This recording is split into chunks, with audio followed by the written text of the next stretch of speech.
Mga kababayan, mga katambay, si Kamanong po. Nandito na naman po, nagbabalik po muli para po magkomento po sa inyo. Samahan niyo po inyong lingkod dito po sa Tambayang Makabayan. Magandang araw po muna, tanghali, hapon, gabi. Madaling araw po sa ating lahat, saan masulok ng bansa o saan masulok ng bansa natin tayo naroon at saan masulok ng mundo o bansa tayo ay maingatan po tayo mga kababayan. Ito po mga tambay, komentuhan po natin. Ito po nilabas po ng survey ng Tanghire o yung Tanghire nila mga tambay. Nagpalabas po sila ng survey kung sa darating na 2028 sa presidential election ay may survey po silang inilabas itong Tanghire na nangunguna raw po ang ating Vice President mga tambay. Obvious ba? Obvious pa ba? Talaga naman siya lang ang nangunguna at wala naman talagang tatalo. Hindi po ba? Dahil halos lahat po, mabibilang mula sa daliri natin yung mga politiko ngayon na meron pong paninindigan, makabayan at hindi kurap. Hindi po ba? Halos lahat po, mga kabayan. At ito pong comparison nila sa mga politiko, kukomentuhan po natin itong mga politiko na ito, mga kabayan. Painggan po muna natin itong pinahayag po ng balita mga katambay. Kasama po sila Attorney Trixie Cruz Angeles, ang dati pong naging PCO secretary po ito mga tambay, di ba? Kaya lang hindi niya po nakayanan ang sistema sa loob. Kaya po siya lumabas. Hindi po ba? Painggan po natin. Lumabas yung survey na si VP Sara. Ngayon, yung pinaka-recent, nangunguna ngayon sa presidential survey. Oo, number one ano siya. Ano yung impact nito considering na papasok tayo sa impeachment? Anong survey yan? SSS ba to? Nasunog na tayo sa survey last time, di ba? Sa election, nasunog na tayo. Tangerine to, Tangerine. Tangerine. Tapos na yung election, so medyo pwede nang paniwalaan. So ito, ang taas tapos malayo. Mataas at least si Risa may pataas pero nasa 3% lang. So this has an impact somehow sa impeachment natin. Of course. Kasi it's a political, as you said.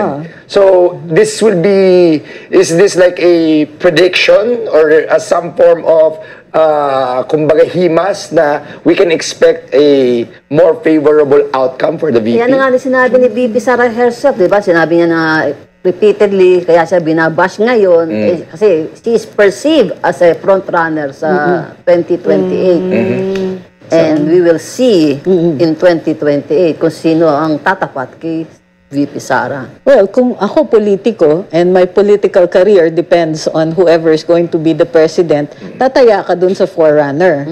Pero meron, for example, tingnan ninyo sa House, marami pa ring suporta si Speaker Martin Romualdez. Kasi yung ibang mga congressman, iintay nila. Wala naman silang participation masyado except as prosecutors sa impeachment, which means yung mga abogado lang ang haharap doon. The rest of the House, they can play their sip-sip muna kung sino yung dito sa so stay with Speaker Martin until 2017 and then lipatan na. Ito lang since guest natin si Attorney, gusto ko talaga malaman to may chance ba na si Bongo at saka si Sara maglaban? Sa presidente? Kasi considering na nag-top 1 si... Remember mo, si Presidente Duterte mismo nagsabi, si Bongo ang kanyang presidente. Yun nga, kaya nga. And ako, ang understanding ko rin, siya talaga si Sara was really just also forcing herself. Tama ba? Doon kay Duterte, sa tatay niya, because the father made a statement. So, eto ba, is there camps within? Kasi attorney, alam natin na you're very much in touch with that area. There are preferences. Like, kunwari, at sabihin na natin, for lack of a better name, may DDS. Okay? So that's like 40% according to one of the surveys. Within that 40%, syempre meron mga preferences also. But for sure, what I do know about Senator Bongo is that he will not challenge a Duterte. So it will not end well. At least yun ang sinasabi. Totoo po yun. Hindi po lalabanan ni Senator Bongo. Totoo po yun. Dahil po nasaksihan naman po natin ang nangyari noong 2022, di po ba? Pinatakbo po talaga ni dating Pangulong Duterte si Senator Bato at si Senator Go. Di ba? dahil ayaw nga pong tumakbo ng pagka-presidente ng kanya anak. Kaya po napilitan si dating Pangulong Duterte na patakbuhin na lang po si Senator Go at si Senator Bato. Hindi po ba? Nag-file na nga po ng candidacy. Umurong lang po. Kasi po, malaki po ang respeto at pagtanaw ng utang na loob ni Senator Go sa mga Duterte. Kaya hindi niya po lalabanan at hindi rin po siya mananalo kung siya po ilalaban. Pero, may chance naman po siya kung siya po ay tatandem as in Vice President. May chance naman po siyang manalo, mga kabayan. Dahil maganda naman po ang performance ni Senator Go, mga tambay. Pero kung si Kamanong po ang tatanungin, mas mainam na po para po tuluyan na pong mabago ang imahe at napakatindi pong nangyari po na paglagapak, pagpunta ng nasa basurahan po kasi ang ating bansa. Baon po sa utang at napakaraming problema na dapat linising basura. Napakarami po kasing basura ang gobyerno po natin ngayon na kailangan po linisin. Kaya kung si Kamanong po tatanungin, napakaganda po itandem ang Duterte. Yan po ang the best. Para po talagang ang paglilinis po sa gobyerno ay talagang matindi po ang kapangyarihan. Pwedeng maglinis ang Vice President at pwedeng maglinis ang Presidente. Duterte po. Talagang nasa dami po kasi ng basura na nasa gobyerno po ngayon. Kailangan po talagang matinding kapangyarihan, power, at yung tandem, mga tambay. Hindi naman po ako against kay Senator Bongo. Kaya lang po, may tamang panahon po. Dahil sa panahon po natin ngayon, ang ating bansa ay lugmok at napakaraming basura ang ating bansa na kailangan linisin. Hindi makakaya lang ng Vice President. Kailangan pati ang kanyang Vice President, kung magiging Duterte yan, ay napakaganda po mga tambay. Talagang magkakaisa po, lalong-lalo po sa ating pagbangon muli. Pagbangon at paglinis ng mga basura, mga kabayan. Ito po mga tambay, yung pinalabas po ng tanghire nila. Yan po yung survey ng tanghire nila. Nakita naman po natin. Yan po. Yan po, yung mababa pa nga yan mga tambay. Napakababa pa nung binigay nilang porsyento kay BP Sara, mga tambay. Nakita nyo po, si Vice President po ang nangunguna. Mahigit kalahati po o kulang kalahati, mga tambay. You know, si Vice President BP Sara ay 35%. Pero nakita nyo po yung style ng survey. Pilit po nilang inilalapit. Nakita nyo po? Kaya pag-aaralan nyo po o lalagyan nyo po ng logic, mga tambay. Hindi nyo pa, mayroon po kayo mapapansin dyan May mapapansin po kayo. Ano mapapansin nyo? Pilit po yung isinasaksak na pilit sa mga Pilipino yung isang babae. Napakataas po ng survey niya, mga tambay. Halos wala na siya. Wala na po siya sa national, Wala na po siya sa national po ang dating Vice President Leni Robredo. Nasa local government na po siya ngayon. Asing mayor. Pero nakita niyo po, mga tambay, pilit po nila inaangat sa survey si Leni. Tingnan niyo po. Nakakahiya naman. Hindi po ba nakakahiya? Samantalang yung pilit po nagpapabango at kumukuha pa ng testigo na binabayaran ng milyones. At lagi po naka-expose sa media. Ito pong si Risa Hontiveros. Lagi pong laman ng balita, laging laman ng media. Pero yung isang Leni Robredo na hindi na po natin nakikita at napakadalang na sa patak ng ulan na makita mo't interviewin nila. Pero nakita niyo po yung survey, mga bayan. Ikumpara mo dito sa nagbabayad pa daw ng mga witness na milyones. Ang survey niya po ay 3% lang. 3%? Gumagastos ng isang damukan na pera ng taong bayan. Ayan, si Hontiveros. Ang survey mo, 3%. Isang damukal yata ng pera ng taong bayan ang inuubos yata niyan. Mga tambay, may issue pa sa PhilHealth yan, mga kabayan. At may issue pa yan sa Pogo. Hindi po ba? At may issue pa po yan sa pork barrel nila na mga senador. Kasama po sila dyan. Sa port barrel daw nila, 150 billion.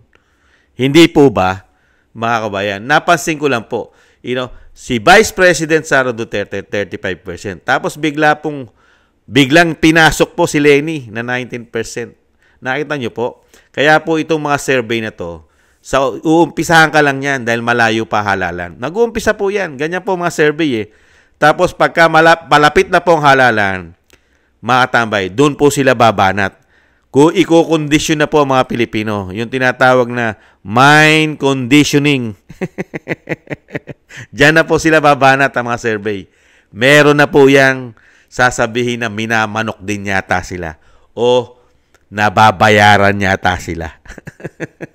Pero hindi naman po tayo bobo, tanga at gago para maniwala po na 100% sa survey. Ang pinaniniwalaan po, katulad ko po mga tambay, hindi po ako naniniwala sa mga tao, yung popularidad. Hindi po ako naniniwala dyan Ang pinaniniwalaan ko po, mga kabayan, yung nagagawa, yung ginawa ng politiko. Kung anong klase ba siyang lingkod bayan.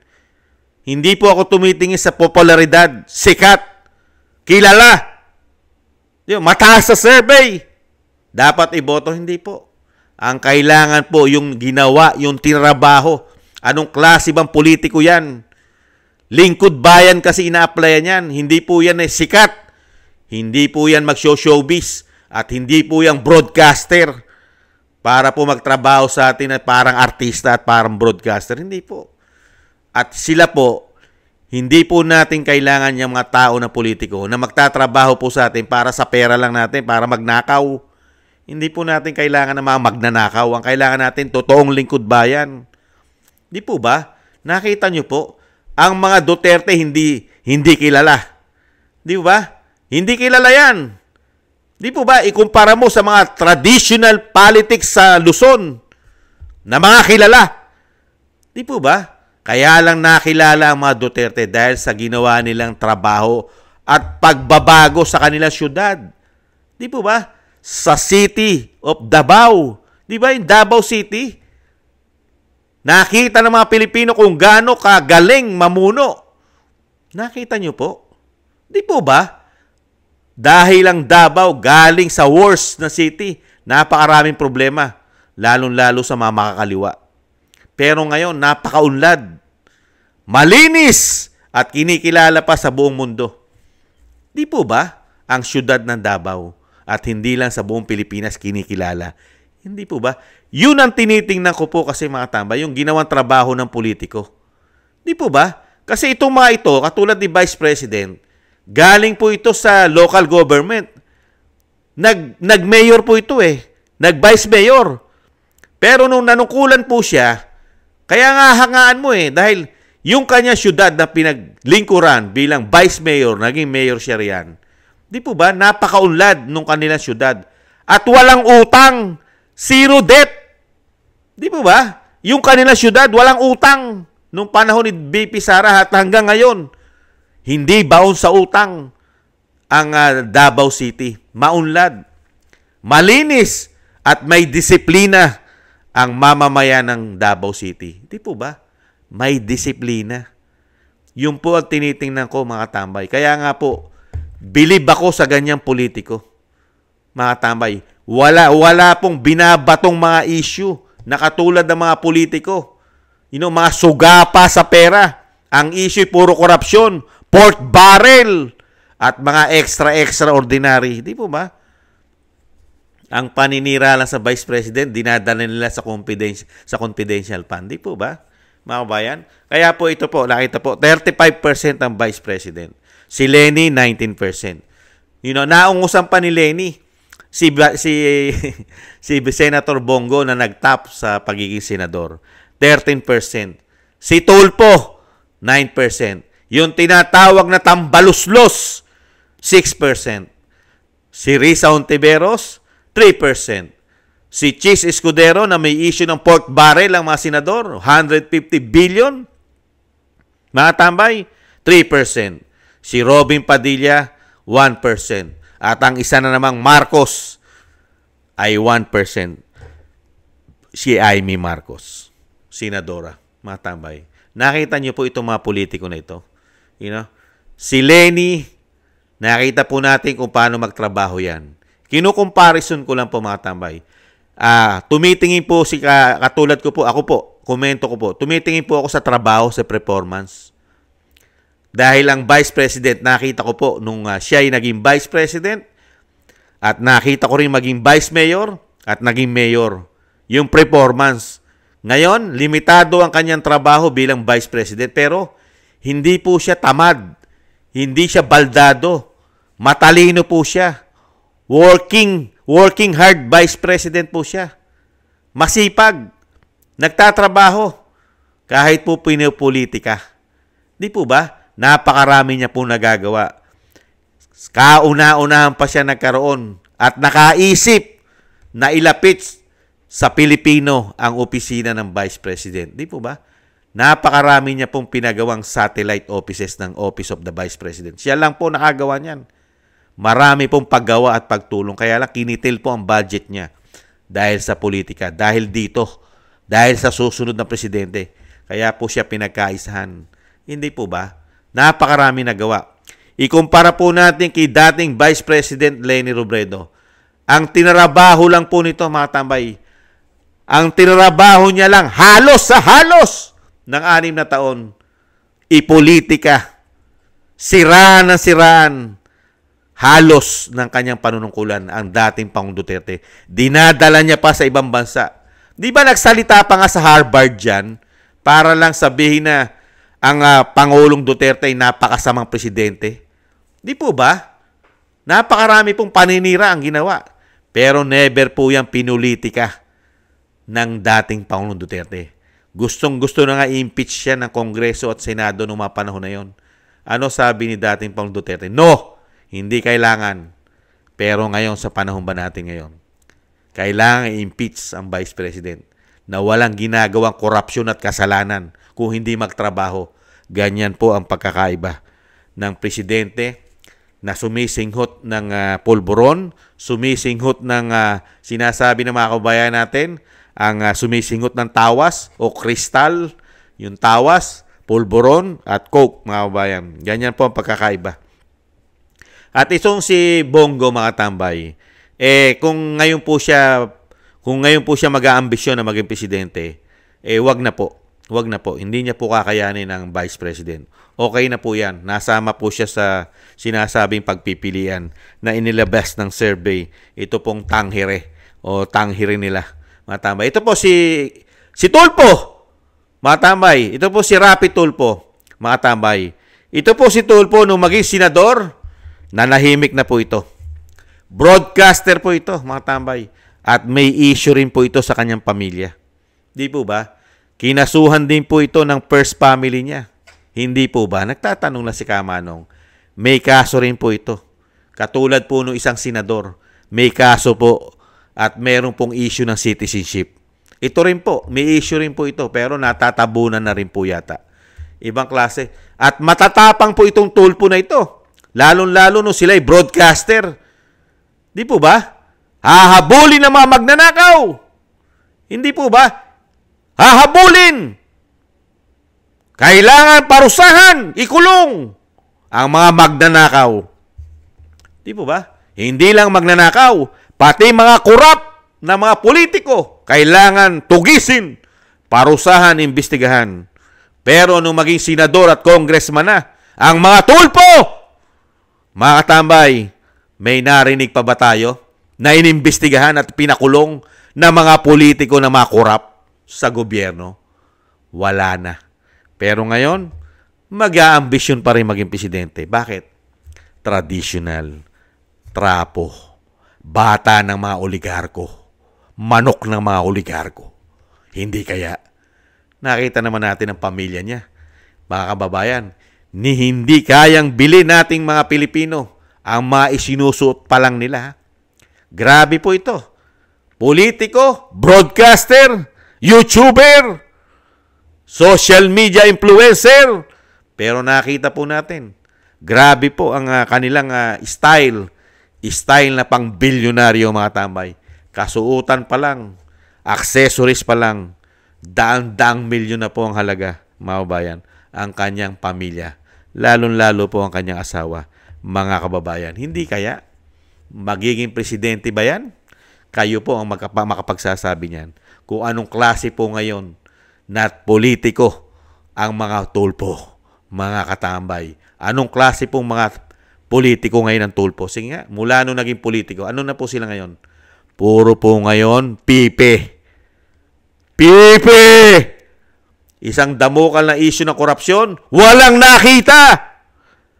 Mga kabayan, magaling lang po ang tulpo sa mga mahihirap. Batikusin ang kaya lang nila. Pero pag nasa gobyerno na po sila, tae na. Basura na rin po yata. Basura na kailangan din linisin ng Vice President. Hindi kaya? Nagtatanong lang si Kamanong. Ito po, isunod po natin. Ito po si Tambaluslos ang tinatawag ng Vice President, mga kabayan. Ito po, talagang ito po ang sinasabi ng Vice President na talagang nag-aambisyon. Matindi po ang ambisyon nito. Ito pong tinatawag na tambaluslos ng Vice President. Ibang klase raw po ambisyon nito. Mga kabayan, kahit wala siyang kapag-apagasang manalo sa halalan, gagawa raw po ito ng paraan. Kahit sa marungis na pamamaraan, ay kukunin niya yung kanyang ambisyon. Pangarap na maging Pangulo at pangarap din yata maging Vice President. Nakita niyo po, 2022 pa lang, hindi pa natatapos ang taon. Ano po ang ginawa nila sa Vice President? Ito pong grupo na ito, kasama daw dyan ang tambaluslos. Nakita niyo po. At ano po ang kredibilidad nito? Ano po ang ginawang trabaho sa atin ng tinatawag na tambaluslos? Sige nga. At yung kanyang korporasyon. Di ba? Ano po ang ginawa ng institusyon? Kasama siya ron, siyang speaker ng House of Representatives. Dinala tayo sa isang damukal na issue ng korupsyon. Isang damukal na ayuda na pumapabor sa kanila dahil mayroong kickback. Hindi kaya? At grabe po ito. Kontrolado daw po nila ang pondo ng taong bayan. Sila ang may kontrol. Kaya nga po pumuputok dyan. 2025 national budget, isang damukal na mga blanco. 241 billion, mga kababayan, ang naisingit daw nila dyan. Extraordinary. Ayaw niya kay Congressman Ungab. At Attorney Vic. Grabe, no? Tapos ngayon, presidente, walang ginawa kung hindi puro issue ng korupsyon at pamumulitika. Pakapalan na kasi ng mukha. Pagka makapal na pagmumukha mo, mga kabayan, at talagang kapangyarihan lang ang habol mo sa ating bansa. Hindi naman lingkod bayan Kapangyarihan at pera. Talagang kakapal ang mukha mo. Yan po ang tinatawag na tambaluslos ng Vice President. Kaya nga sinasabi ng Vice President yan, kahit mawala na yan tao na yan, kahit mawala na yan, kahit hindi na politiko yan, kahit habulin mo ang mga ninakaw daw po niyan ayon sa Vice President. Sa dami daw po ng ninakaw niyan, never na raw po maibalik sa taong bayan. Sa dami. Hindi niya na kayang ibalik. Bakit po nasabi ng Vice President yon? Magtatago na Paano ibabalik kung magtatago na? Hindi po ba? Kung yung si Andy Bautista, naibalik pa ba? Yung mga issue ng corruption at pera, di po ba hindi na rin naibalik dahil nagtago na? Di po ba? Lumalabas lang po sila pagkakakampi na nila ang nakapwesto. Di po ba? Ganun po yung mga yan. Sakit na po nila yan. Isunod po natin si Risa Hontiveros. Ito po ay grupo po ito. Marami nagpapatotoo. Kahit si Ka Eric. Si Ka Eric, ano sabi? Si Risa Hontiveros ay sumusuporta daw po di umano sa mga kaliwa. At ito daw po ay talagang sakit na. Salot din daw po ito. Salot din daw po ito. Kasama ito sa mga salot din daw po. Mga kababayan, grabe po ito. Sanay na sanay daw po ito magtanim. Tanim daw. Tanim. May kasamang pera daw ng taong bayan. Tanim. Tanim testigo. At napakamahal ng testigo nito pag tinanim. Milyones. Milyones. para lang di po sa ambisyon pagpapabagsak sa mga Duterte. Hindi po ba? Kaya nga sinasabi ng mga kababayan natin, karma. Yan, lumalabas na po ang karma niya. Kaya po pag naging presidente si Vice President Sara Duterte, yung karma po ni Risa Hontiveros magtutuloy-tuloy po yan. At marami pong magbabalik sa kulungan. At marami pong makukulong. Hindi kaya? Dahil marami pong lilinising basura. Puro basura kasi ang nagkalat sa gobyerno ngayon. Hindi basta-basta basura, mga bulok, mababaho.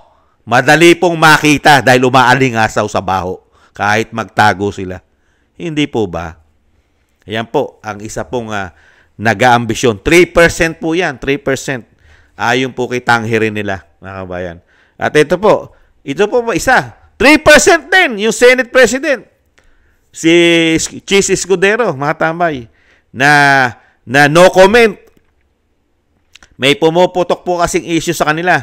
Yung mga port barrel nila. Siya po kasi ang Senate President. Mga tambay. Magkano po ang pumuputok na port barrel? 2025 national budget, meron po silang port barrel na 150 billion. Saan kaya nila gagamitin yan? 150 billion. Paano po yung 2023? Magkano naman kaya ang port barrel nila? At yung 2024 national budget, magkano po kaya ang port barrel ng mga senador? Nakita nyo po kung saan po tayo dinadala nitong mga tao na ito? Itong mga hinayupak na ito. Tumanda na po ito sa politika. Nakita nyo po, sa Kongreso merong isang speaker. Perang issue. Priority. Pagdating naman dito sa Senado, yung Senate President, ang priority naman yata nila ay port barrel. Ibang klase, no? Yan po ang mga politiko sa ating kasaysayan. Ito po, isunod po natin si Robin. Si Robin po, isinama rin po ng tanghire. 1%. Si Robin po kasi matambay. Kahit po sa gustuhin niyang tumakbong presidente, kahit gustuhin niyang tumakbong vice president, hindi po siya mananalo, mga kabayan. Dahil po, kung si Kamanong ang tatanungin nyo, hindi pa po natin kailangan sa panahon natin ngayon na ang ating bansa ay nasa basurahan, lubog sa pagkakautang at isang damukal na problema ang bansa. Di po ba? Problema natin sa mga oligarko, problema natin sa mga kaliwa, problema natin sa mga bulok at kurap na mga politiko. Di po ba? At problema natin sa mga media. Hindi kaya? Tapos lalagyan mo na isang Robin Padilla. Walang background maliban sa artista. Kung yung isang presidente ngayon, hindi rin nakatapos ng pag-aaral, ano po nangyari sa ating bansa? Tapos susundan pa natin ang isang Robin Padilla? Huwag naman po sana. Hindi ko naman po sinisiraan si Robin Padilla. Kaya lang, hindi po nararapat sa panahon ngayon kung siya'y mag-aambisyon. Hindi niya kakayanin maglinis ng isang damukal na napakabahong basura. Oligarko. Bulok na politiko, mga kurap. Makakaliwa. Hindi po ba? Mga drug lord. Smuggler. Kriminal. Hindi po ba? At mga salot sa lipunan. Mga addictus. Kakayanin ba ni Robin yan? Kung si dating Pangulong Duterte, may kamay na bakal pa. Hindi niya nalinis ng 100%. Ikumpara pa natin sa kanila. Hindi po ba? Na mas lumala ang problema ngayon. Huwag muna, Robin. Manahimik ka muna, Robin. At si Senator Bongo, manahimik muna. Huwag muna kayo mag-ambisyon maging Pangulo. Kung gusto nyo umunlad ang ating bansa, Duterte ang kailangan ng bansa. Sa dami ng lilinisin at kakalusin. Hindi po ba? Isunod po natin si Amy Marcos, mga tambay. Naku po, patawarin po. Si Senadora Amy Marcos, ang napansin ko po rito, mga tambay, magaling pong manggamit. Magaling po siya manggamit, mga kabayan. At hindi po ito nagsisisi sa kanyang ginawa. Never po nagsisi ito. Sanay na sanay po magpaikot. Mahusay pong maglaro para pong itong artista Mga tamay, dadaanin ka sa drama. Lights, camera, action. Ganyan po ang nakikita ko kay Senadora Amy Marcos. Napakatalinong tao. Kayang-kaya kang laruin pagdating sa politika. Madaling magbait-baitan. Bakit ko po nasabi? Mismo, marami siyang pahayag na nagpapatakbo ng ating bansa ay isang Romualdez at Araneta na. At siya mismo nagsasabi ang pamumulitikang ginagawa sa mga Duterte ay ginagamitan ng malalaking pera. Trilyon. Ano po ang ginawa niya? Hanggang salita lang. Kung talagang si Amy Marcos ay makabayan, makabansa, makamahirap, makapilipino, sa tingin nyo, pagtatagalin niya pa na makaupo yung kanyang kapatid na hindi na pala nasusunod sa Malacanang? Dahil mismo siya mismo nagparating. Sinabi niya sa atin, Romualdez at Araneta na nasusunod. Puppet na lang daw po ang kapatid niya. Di po ba? Kaya sanay na sanay lang po manggamit dahil po sa posisyon. Dahil kung hindi po siya manggagamit muli sa isang Vice President Sara Duterte, hindi po siya mananalo, mga kababayan. Ang Vice President naman po, mga tambay, ay napakabait. Mapakabait po niyang kaibigan. Pero tayo naman po mag-iisip dyan. Kung ano po ang nakita ni Vice President kay Senador Amy Marcos, sila na lang po ang magkausap doon. Labas na po tayo ron. Pero tayo, tama na po, mga kababayan. Katulad po ni Kamanong, okay na po ako sa isa. Yung isa, wag na po natin sundan. Okay na po yun. Tapos na po. Tapusin na po natin ang legasiya ng mga Marcos, Araneta at Romualdez. Okay na po yun. Nasubukan na po natin. Nasubukan na po natin ang tatay. Nasubukan na rin po natin ang anak. May karga-karga pa na pulburon, tawas at coke. Wag na po tayong umasa pa. Nasubukan pa nating muli ang isang Marcos na ate. Tama na po. Napakarami pong Duterte. Okay na po tayo ron. Nahandyan po si Vice President. Nahandyan pa si Baste. Nahandyan pa si Pulong. Nahandyan pa si Kitty. Nahandyan pa si Bongo. Nahandyan pa si Senator Bato. Nahandyan pa sila Marcoleta. Nahandyan pa sila Vic Rodriguez. Di po ba? At nahandyan pa marami pa, mga tambay. Hindi tayo mauubusan. Hindi tayo mauubusan na ipupwesto natin na magtutuloy-tuloy ng nasimulan ni dating Pangulong Duterte. Huwag na tayong bumalik. Huwag na nating mabalikan itong mga forma. Puro forma lang po ito. Pero pag nakapwesto na, yung karamihan dyan, pag nakapwesto na yan, mga tambay, wala na. Puro pera na natin. Gugustuhin pa ba natin makabalik si Leni? Ano po ba achievement ni Leni? Gugustuhin ba natin makapasok si Tulfo bilang presidente? Sige nga. Ano nagawa ni Tulfo? 3 taon na. Ano achievement niya? Meron ba siyang malalaking investigasyon na ginagawa sa ating bansa? May napakulong na ba siya? Lalong-lalo tambaluslos. Ano ginawa sa atin ng tambaluslos? Walang lubay na issue ng korupsyon. Pera.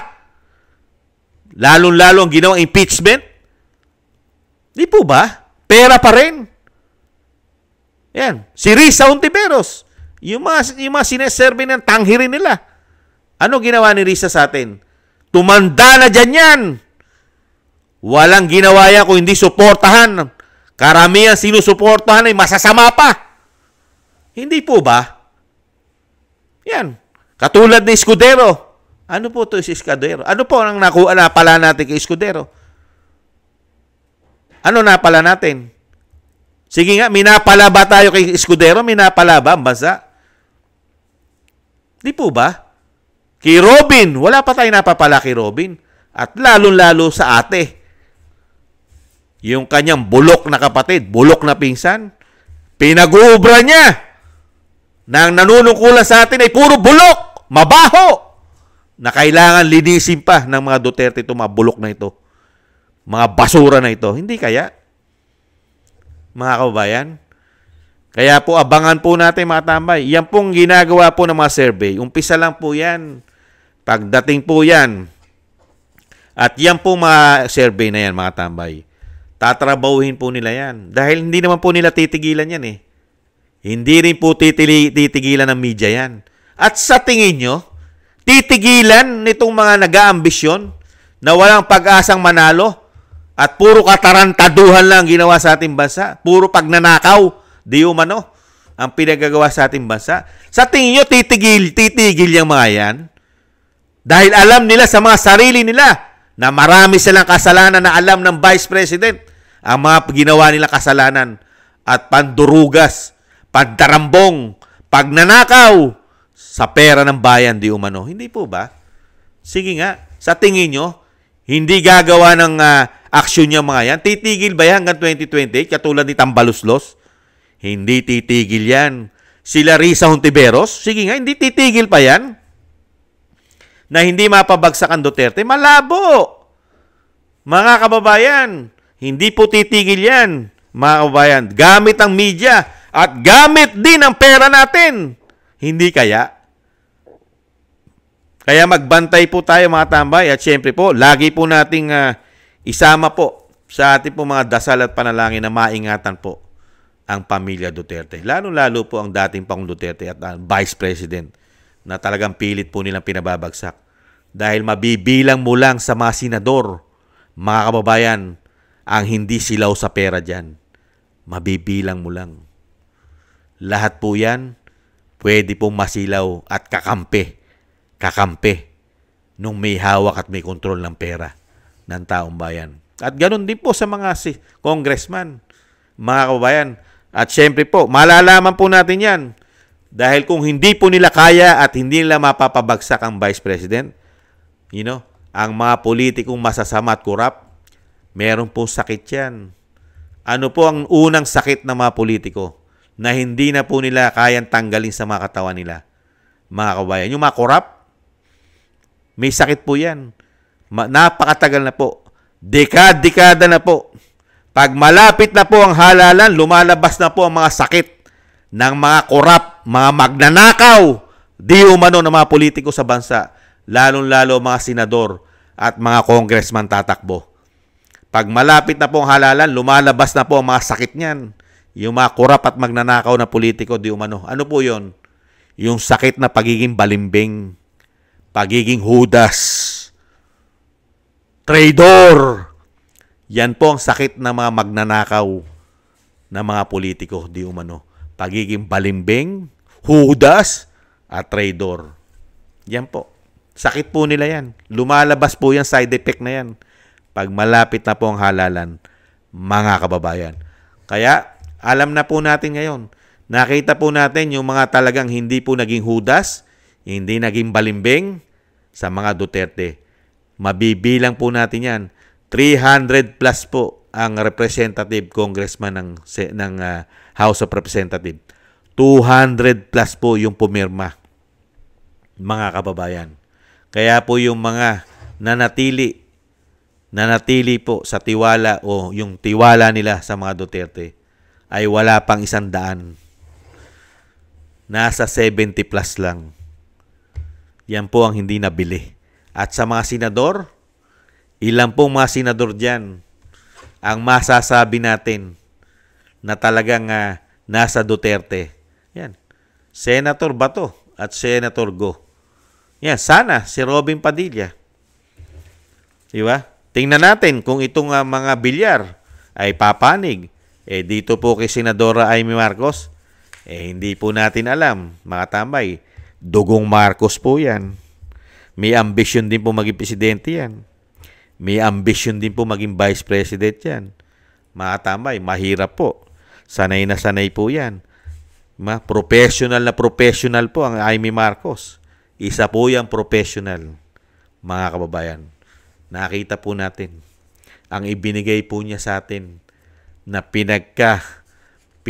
talagang pilit pong ginawa ng paraan para po mapalapit sa pamilya Duterte, lalong-lalo sa Vice President noong mga panahon na kailangan nilang ligawan. mga kababayan. Yan. Number 1 po yan. Dahil sabi ng Vice President, hindi niya close si PBBM. Ang kilala niya ay si Amy. Kaya po si Amy ang talagang number 1 po na nag-endorso na napakagaling ni PBBM kung magiging presidente.